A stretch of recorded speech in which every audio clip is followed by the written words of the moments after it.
Hi, Jordan. How you going? Yeah, good, Edge. How are you? Good, thanks. Good, thanks. Very good. Ready for What's another chat going? about tech Ready for another policy chat? and such like? Indeed, it's very, very busy and willing time at the moment on the tech policy front. Seems like there's a lot going on, particularly Indeed. legislatively. I mean, Yeah, yeah, we're seeing in other domains, we're seeing a lot going on in Parliament over the last week or so, and that's actually sort of playing out in our space as well. A lot of yeah, tech policy, which I think we're going yeah, for to talk sure. about How a bit. much of that stuff gets up and actually progresses is another question. We've seen some of them start dropping off, but yeah, And absolutely, a but lot of for people, aspirations anyway. a lot of aspiration. But for people like you and me, it's entertainment of its own kind, just to Absolutely. see just to see the bills going. I know we're going to talk about that a bit later on, but I wanted to just maybe start us off looking over across to the United States, where we saw some developments during the week. So last week, the IRS, the Internal Revenue Service, abandoned plans to use facial recognition to verify new accounts.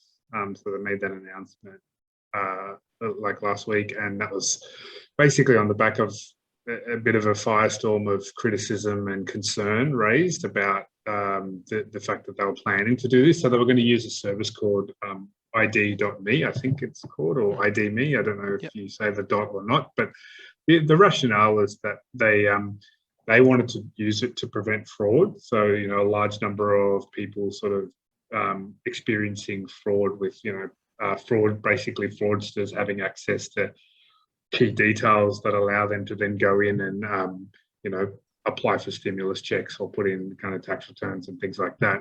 So they've sort of said, well, we need to clean this up, and so like this is this awesome service, facial recognition. Let's use that. That way we can kind of cut down on that. And the mooting of that idea, as I said, kind of led to a lot of criticism from Mhm. privacy and security advocates, and so they backed down. Yeah. What was your take on that? Yeah, that was it was a great victory, right? It was super interesting to watch. It kind of dominated my Twitter feed at least for for about a week. But really interesting to watch the campaign grow and recruit people from kind of across grassroots organizations, civil liberties experts, your big American civil liberties kinds of organizations like Electronic Frontiers Foundation, American Civil Liberties Union, ACLU, and it ultimately culminated in a letter from a number of almost 2 dozen U.S. senators and representatives um, to the IRS saying they need to drop these plans. But it was really interesting how the tide. I mean, we've talked about privacy, about facial recognition and the risks of facial recognition and so on. A number of times, and it's really interesting to see that um, that tide starting to shift. Where I feel like even a few years ago, I think that a campaign like this would have gotten a lot less traction. I think people like the popular opinion and that you would have had the same civil liberties types raising the same concerns, but it just wouldn't have found purchase in the public debate, in the public mind, and in the um, ultimately in the representatives and senators that sent their letter. And I feel like you wouldn't have seen the IRS back down. I don't know, maybe I'm wrong, but yeah, that was the biggest thing for me, is just watching a really successful campaign gain traction and ultimately lead to a really good outcome. And there's follow up stories around that too. That I mean, this ID.me service is used by something like 20 different states, and a whole number of different government agencies in the US, not just the IRS, and they're all going back and questioning, hey, should we be using this for various reasons?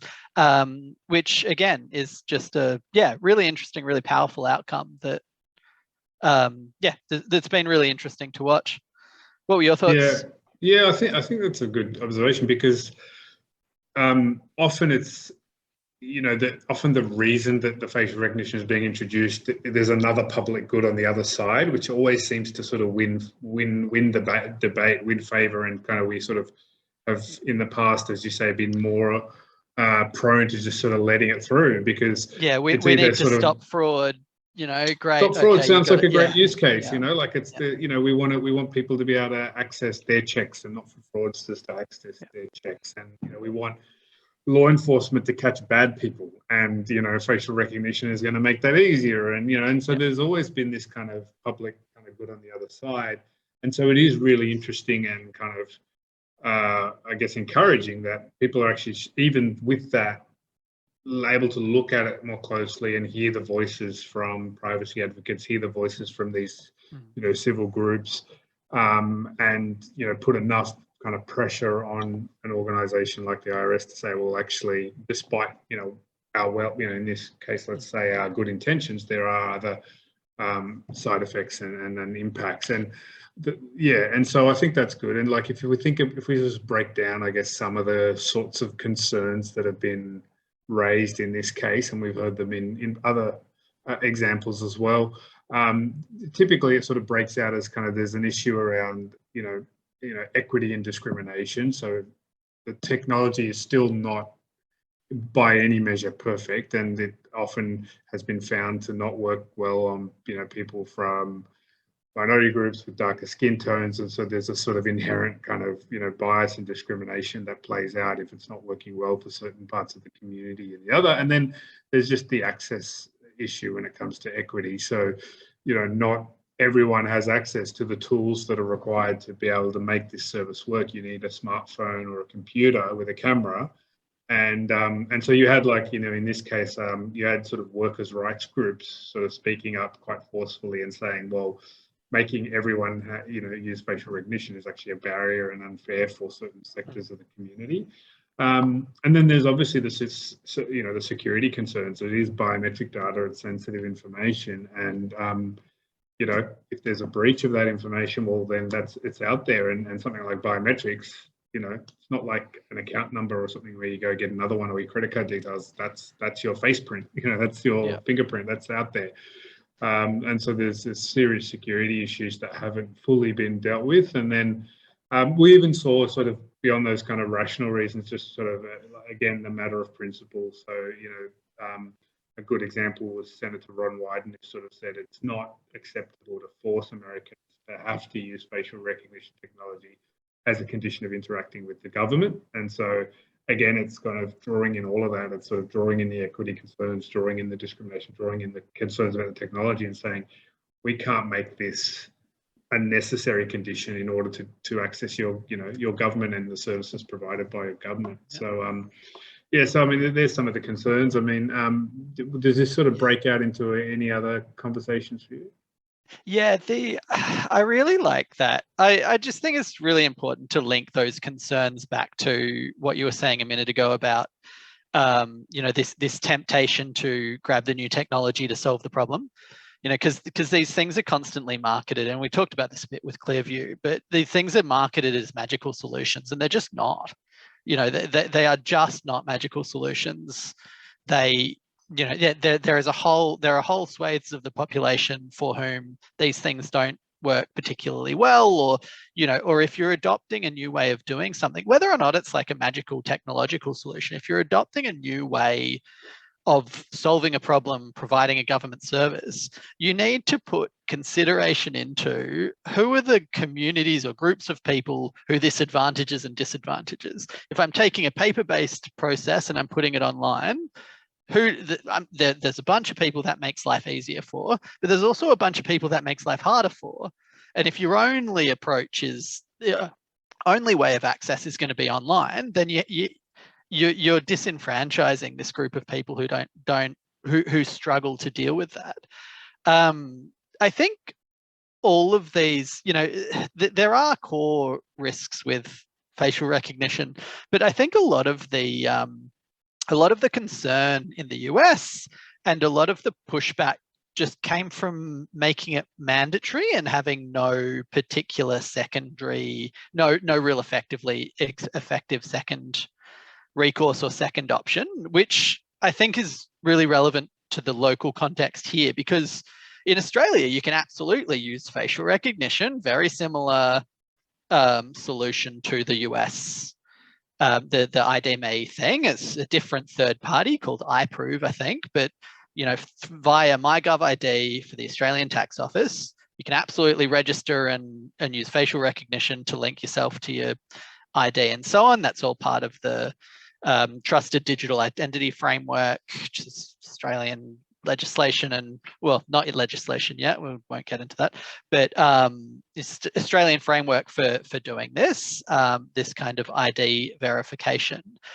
But crucially and fundamentally to that trusted identity framework in Australia is that it's optional.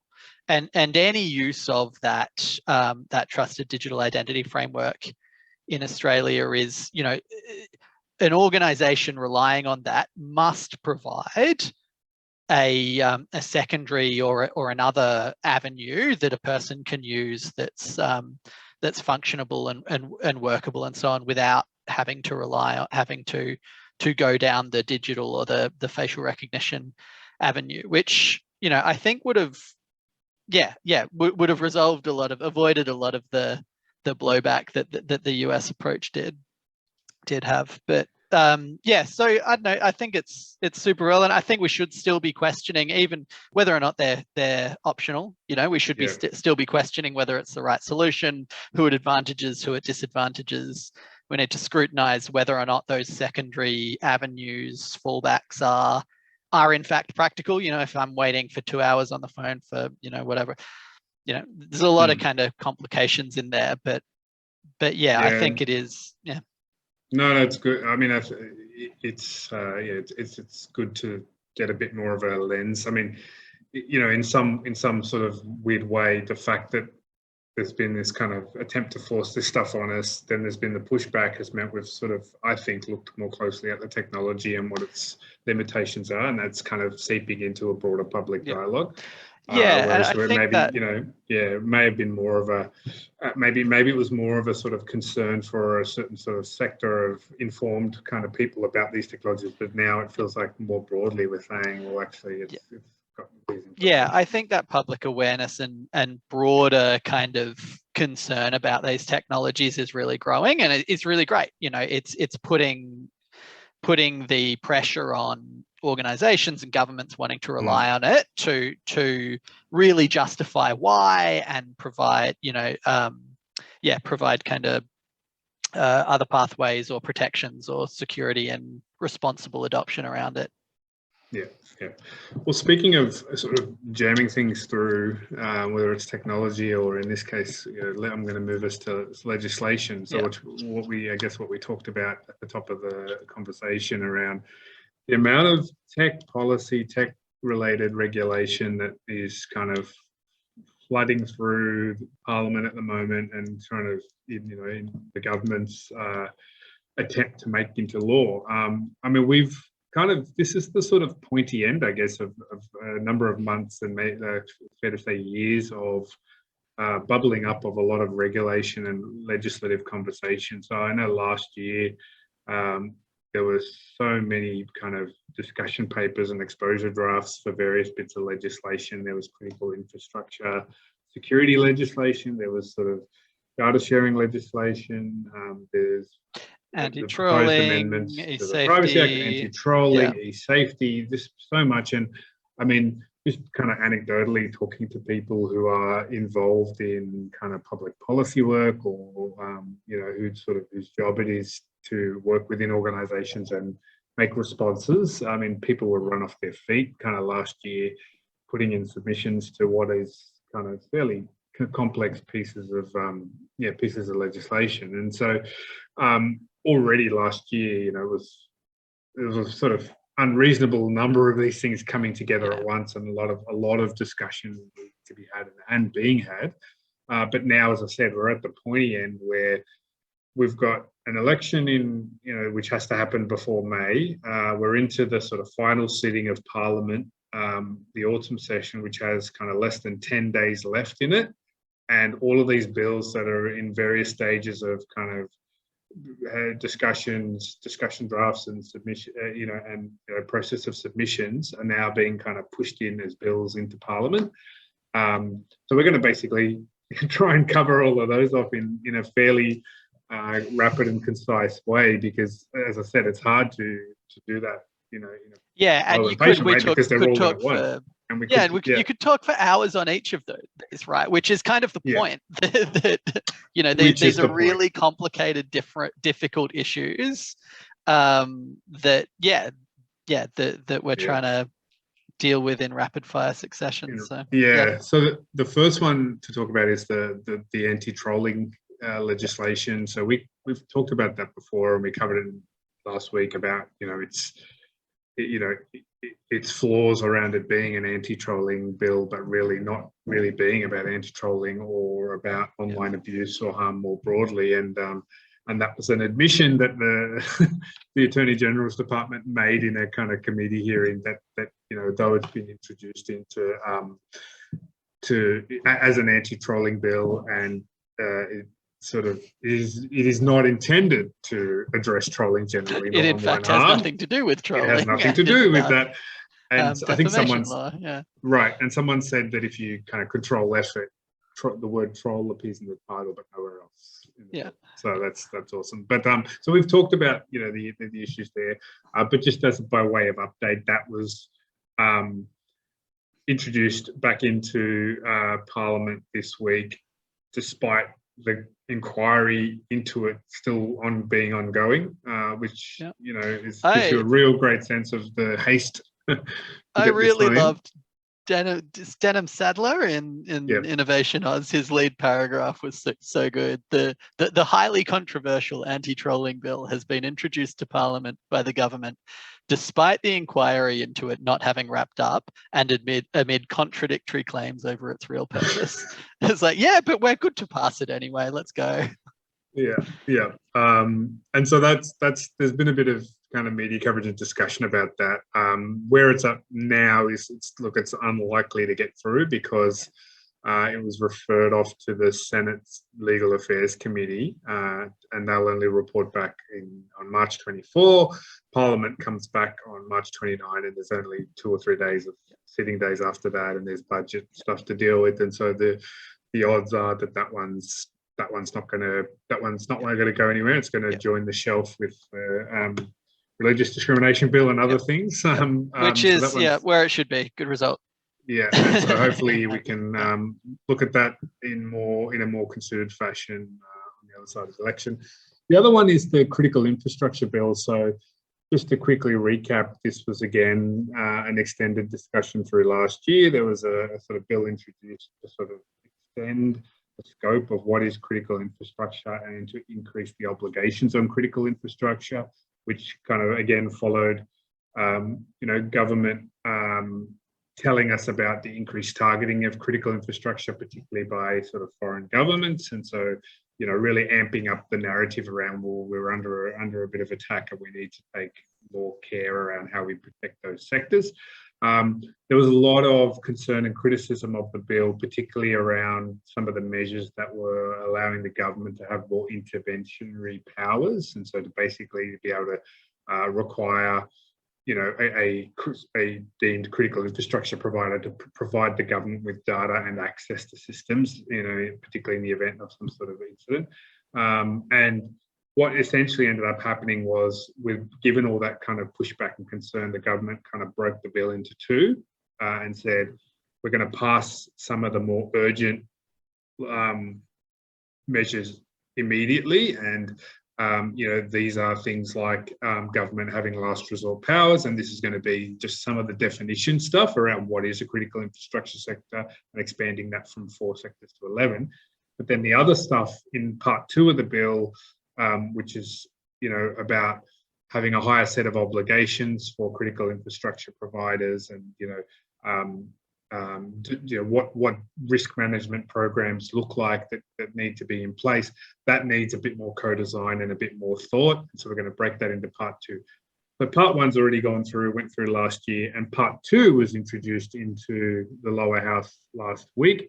And again, not quite as bad as the quote from Denham you mentioned, where the bill was introduced even though the inquiry was still ongoing. In this case, the bill was introduced just days after kind of the consultation period came to an end, and there were many submissions, and so there's again that question of, well, if the submissions only ended a few days ago and then you've got a bill in front of the Parliament, how much of the kind of considerations and kind of concerns are being fed into the bill? And if the bill was delayed for the sole purpose of further consultation on these difficult issues, Yeah, and so this is, I think, the sort of broader kind of concern with this one, because it is a reasonable thing to say, we need kind of better protection for critical infrastructure, and in an more online world, particularly kind of through COVID, where we now rely much more on, so many sectors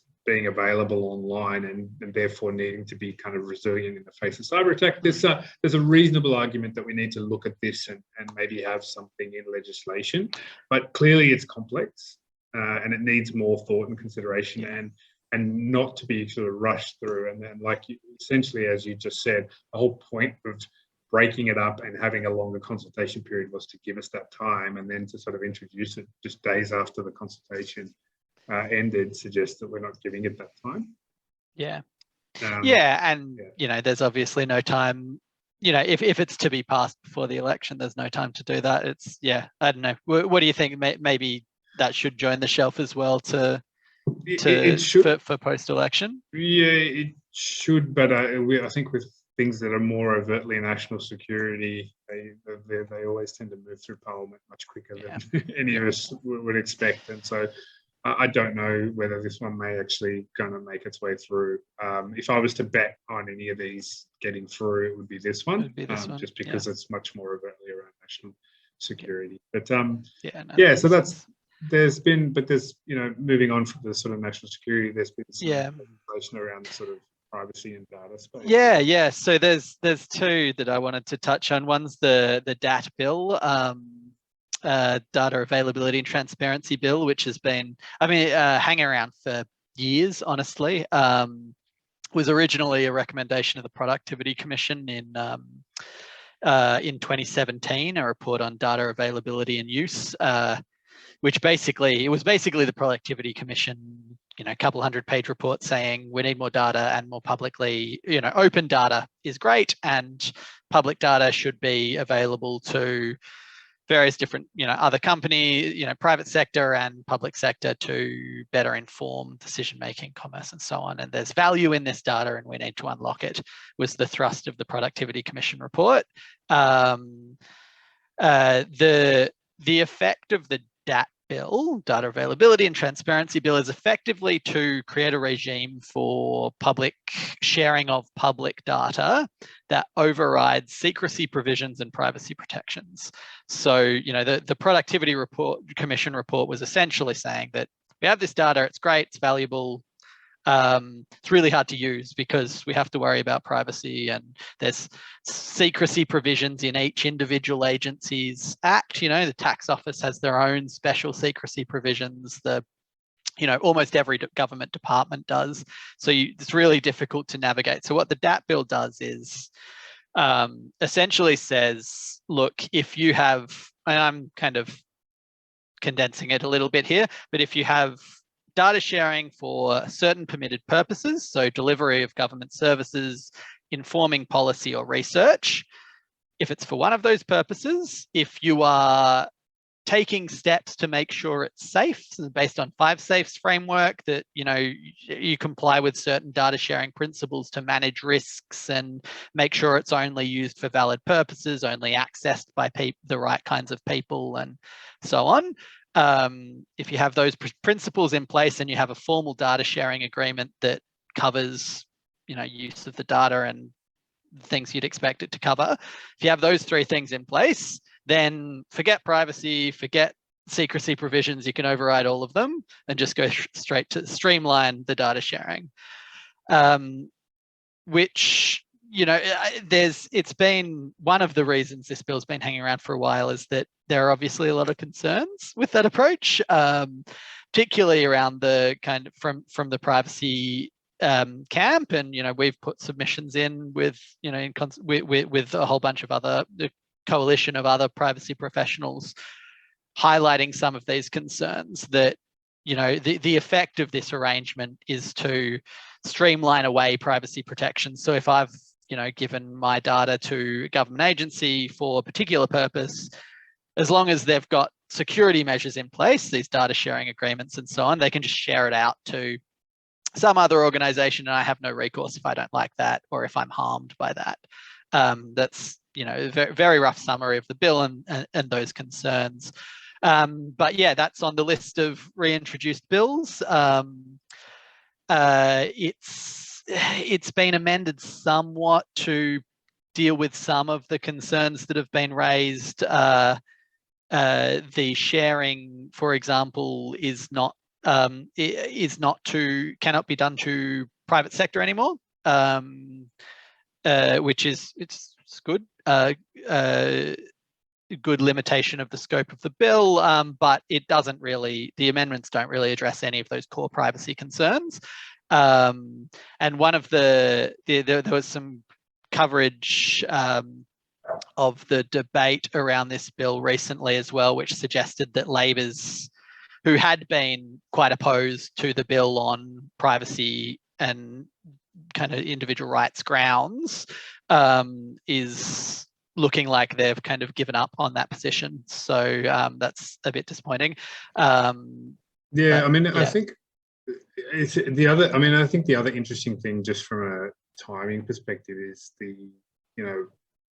when the bill was first introduced, we weren't really into the conversation we're having now around the Privacy Act and kind of just generally sort of uplifting standards across the board around privacy. And so that to me almost accentuates the sort of how far this has fallen short, maybe even more so than it did, when we were talking about this when it was first introduced. So now we're in this context where we're kind of contemplating higher standards all around privacy through the Privacy Act review. And the fact that bill kind of gives kind of a separate regime with lesser privacy protections, it just doesn't feel right.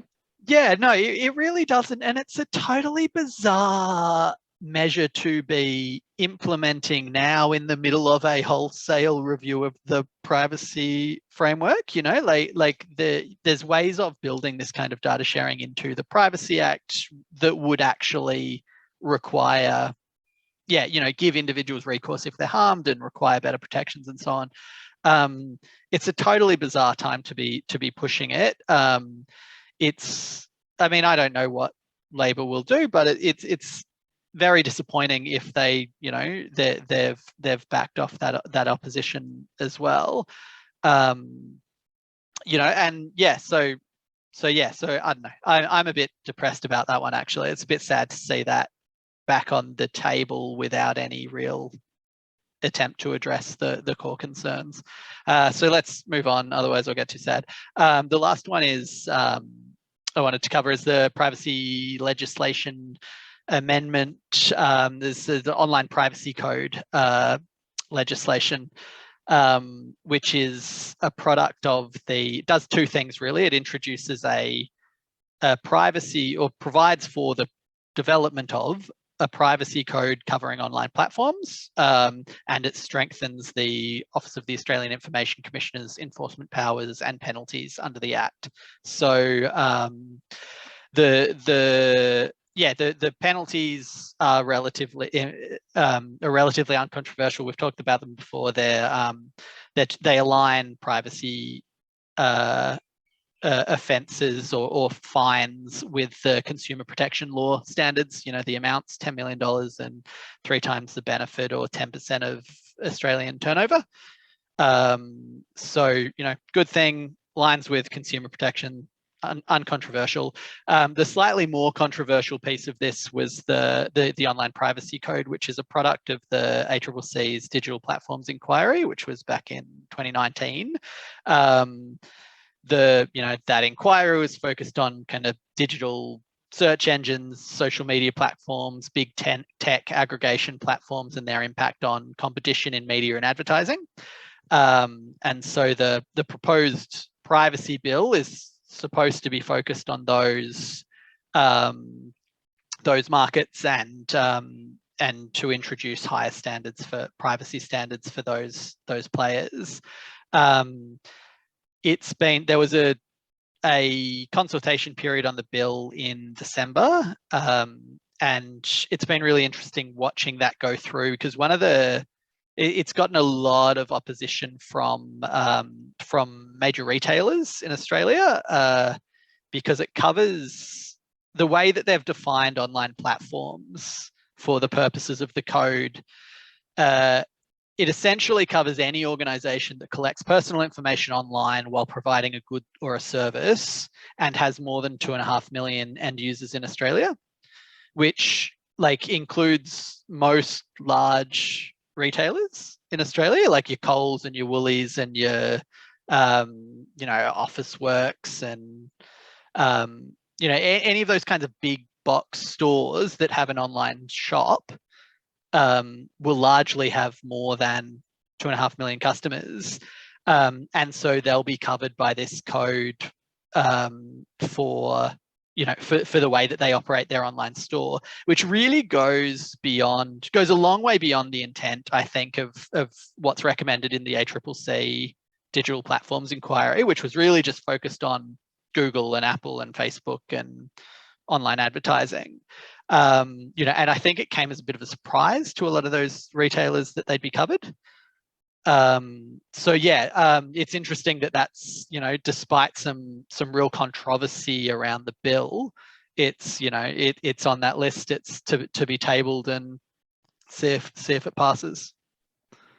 Well, that's again another sort of quite impactful piece of legislation. And I mean, I wonder, do you? I mean, so many of these kind of fall into different parts of government, and I wonder, given they're so sort of linked in many ways, whether there's what are the odds there is a whiteboard on a wall somewhere in Canberra where they're actually trying to map out how these different pieces of legislation meaningfully kind of interact with each other, and that if we're doing that, well, we can't do that because that's going to tread over everything we're doing in this piece of legislation, and we need that one over there to pass first, because it makes no sense.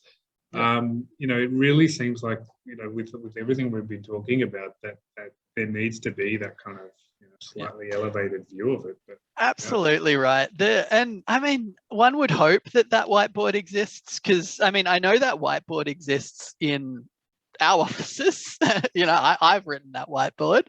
I know a lot of people have, tried to understand.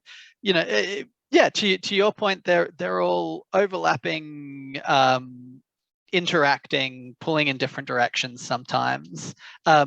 And in the context of total uncertainty over the future of the overall regime, in the context of the review, it's a bizarre. I mean, they're important issues, and I'm all for carving out the chunks that aren't going to change. So the enforcement piece of the online privacy bill, great. It doesn't really depend on all that much. It's a nice thing, piece that we can carve out, that we can all agree on, and we can all move on.